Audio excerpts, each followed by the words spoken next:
Hi, hello to any replay viewers. I'm Charisse from HealingMoonLumina.com. I'm a healing arts practitioner, spiritual guide, and doTERRA essential oils leader. And today we're going to talk about the difference between oracle cards and tarot cards. I got asked this question on my video from yesterday about establishing a spiritual practice. And I've been asked this question a lot of times before as well. So I thought that I would just address it here for you guys. So I guess I will give it one moment to see if anybody jumps on live. So if you are watching this on replay, feel free to fast forward just a bit to get into the video. So I guess I'll open up some of my packages of cards here. So I guess let me touch on that too. You can store your cards anywhere. You can store your cards in the box that they come in. You can store them in little bags if you want. If you are an Ipsy subscriber, the Ipsy bags that they give you each month for your makeup are perfect to store your tarot cards in. This was actually a NYX makeup bag that I store my zombie tarot in. Or you can just use like a little drawstring pouch like this to store your cards. Whatever you do, it's fine, but you do want to have them usually stored somewhere nicely so they all the cards stay together. Like you wouldn't really want to just set your deck of cards like this on a bookshelf or table or something, because you could lose some of the cards. They could just get dusty and messy. So always keep them in something, a bag, the box they come in, what have you. Oh, or you could even, I don't have one easy to grab, like a really nice carved wooden box you could keep your cards in, whatever feels good to you. So let's get into it. So basically, kids are being loud. Tarot cards and oracle cards are in fact two completely different types of decks. Now that being said, you can have different imagery within the tarot cards. So basically tarot cards, this is kind of like the master tarot card deck. Like this is the Rider-Waite-Smith deck. I'm sure if you've seen any cards online or anything, you've probably seen these cards. These are kind of just the traditional tarot cards. And this system, the Rider-Waite system, is what majority of tarot books and websites and tutorials and stuff are based off of. They're based off of the imagery within the Rider-Waite-Smith deck. So what makes a tarot deck? A tarot deck is 78 cards, always, no matter what. And it has 4 suits, cups, wands, swords, and pentacles. And within that, it goes from ace all the way, 2, 3, 4, 5, 6, all the way up to 10. Page, knight, queen, and king in the 4 suits. And then there is 22 major arcana cards. The major arcana cards are the cards like the world or the sun. There's 22 of these cards. The 22 major arcana cards basically cover major life moments within our lives. So these would be like spiritual awakenings, deaths, births, marriages, just major life lessons and life moments within a person's life. So if you get a reading that has a lot of the major arcana cards, you know that you are entering into a time of big life lessons, big moments. The 4 different suits, like here is the 6 of Pentacles. The 4 different suits kind of cover more of our day-to-day, more of the mundane, human emotions, whereas the major arcana is more of the spiritual stuff. So no matter what, there's always what I just said, 22 major arcana, 56 minor arcana or pip cards. So here's another one, and they're always that way. Now here's where it can kind of get a little confusing, because sometimes you'll have a deck and instead of being cups, it'll be chalices, or instead of pentacles, it'll be discs, but it's generally the same thing. Instead of wands, it might be sticks or something, but it's generally swords, wands, pentacles, cups, and then the major arcana. And then sometimes too, like here's the Empress card within tarot. Sometimes you'll see a tarot deck and they'll refer to her as like the mother instead of the Empress, but again, the general meaning stays the same. And that's kind of how it is with tarot. granted, there will be different imagery. Like, so here, this is the Rider-Waite-Smith deck. And then I also have the Zombie Tarot here, which is, you know, it follows the same system, the Minor Arcana and the Major Arcana with the cups, swords, pentacles, wands. But the imagery is a little different, obviously, and it's zombie-based. But the meanings are generally the same. So the Seven of Cups in the Zombie Tarot is going to pretty much hold the same meaning as the Seven of Cups in the Rider-Waite deck or the Crystal Visions Tarot. So pretty much no matter what deck you get, you know, the cards kind of hold their same meaning. This is also, again, a little where it can kind of get confusing too, because then you do have the imagery on the card. So, for instance, here, the Seven of Cups. While the Seven of Cups holds the same meaning in any deck, you do then have another layer of the different imagery on the deck. So you may know the core meaning for the Seven of Cups, but then when you are looking at this particular card, something within this imagery may stand out to you specifically that you don't see on the Seven of Cups, you know, within another deck. So that's where your intuition really comes in handy, reading the tarot. It helps to have like a base knowledge of the, you know, the meanings of each card, but then it also is really helpful to just tap into your intuition and see what stands out in the imagery for you.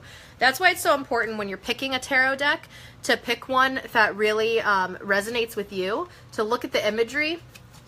Here, to look at the imagery, I was going to pull out the Sun card to compare it for you guys. Here we go. Okay, so here is the Sun card for the Rider-Waite-Smith deck, the more traditional deck.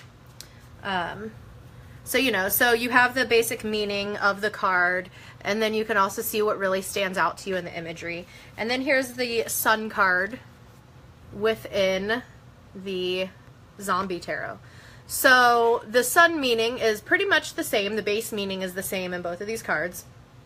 But then, obviously, I mean, the imagery is drastically different in these two cards. So you may get a different message from this card than you do from this one. And that's okay as well.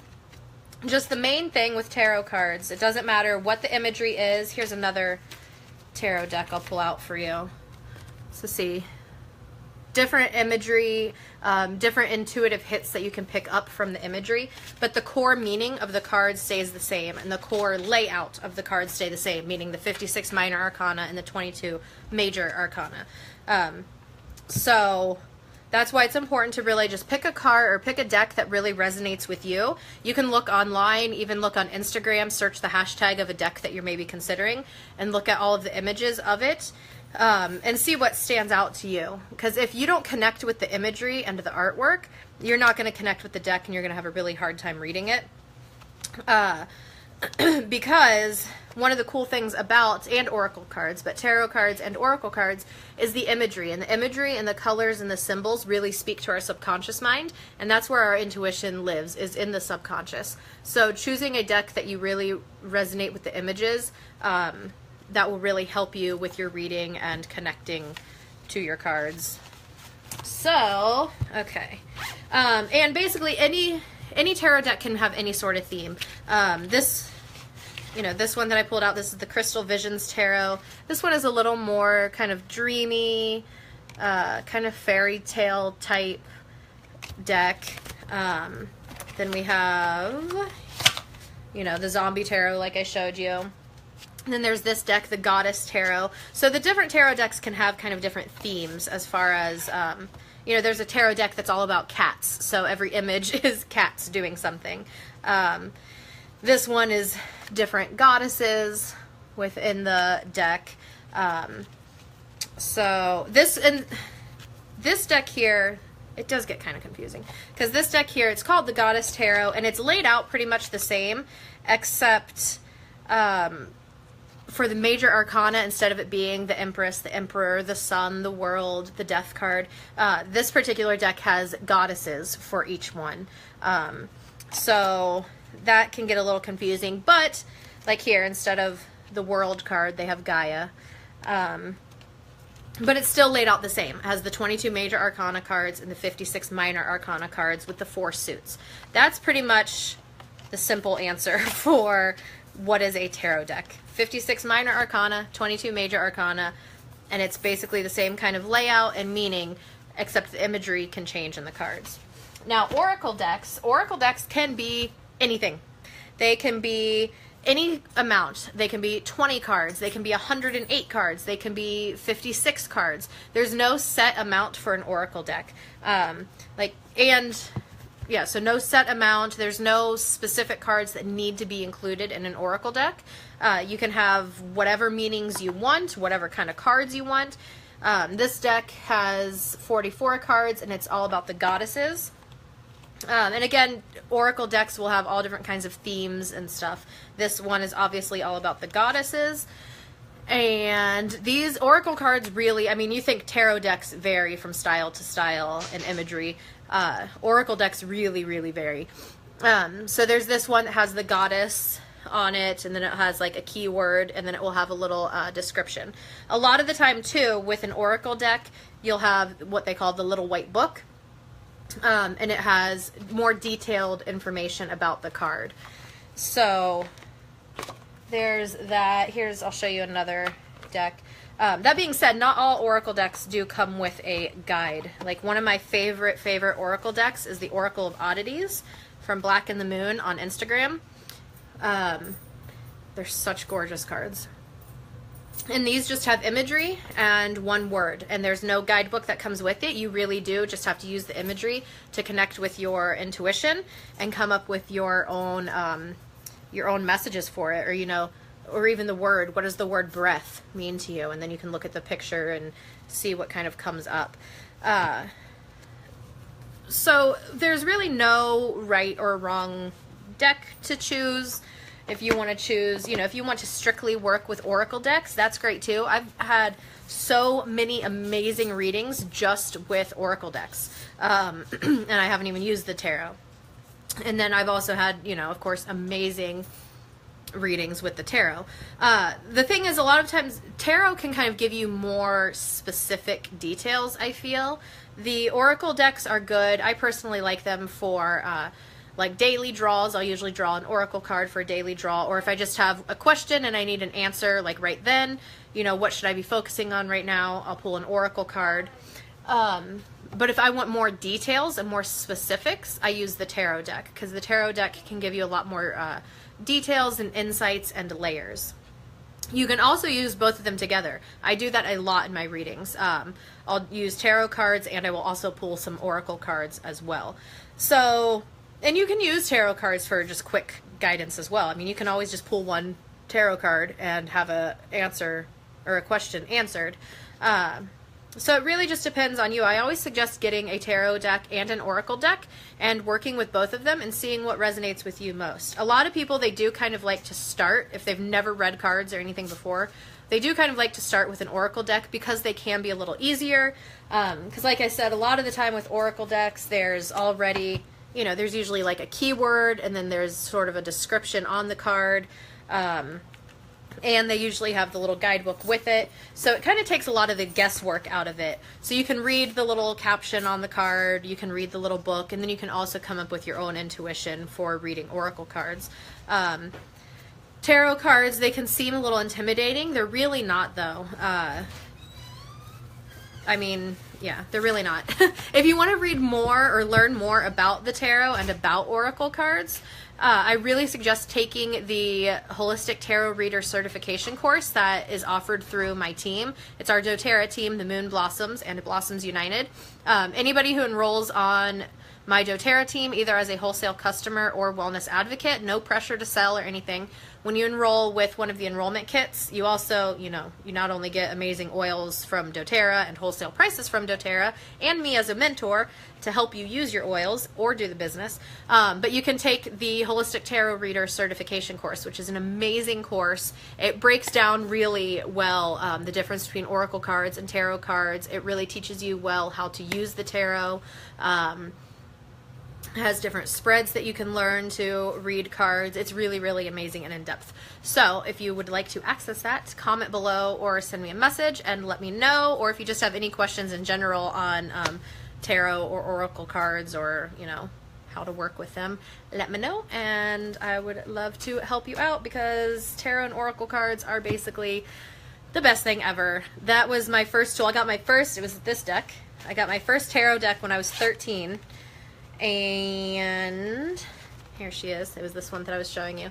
My first deck when I was 13, and even before I really knew what spirituality was and stuff, and like holistic healing, anytime I had any sort of issues in my life, I always turned to my cards. Anytime I was, you know, going through something, I'd whip out my cards and I would give myself a reading, and it was always so profound and would give me so much clarity into my situation. And that's what the cards really do. You know, sure, they can kind of tell you if you continue on this path, here are the things, you know, the events or the energies that may unfold if you don't make any changes.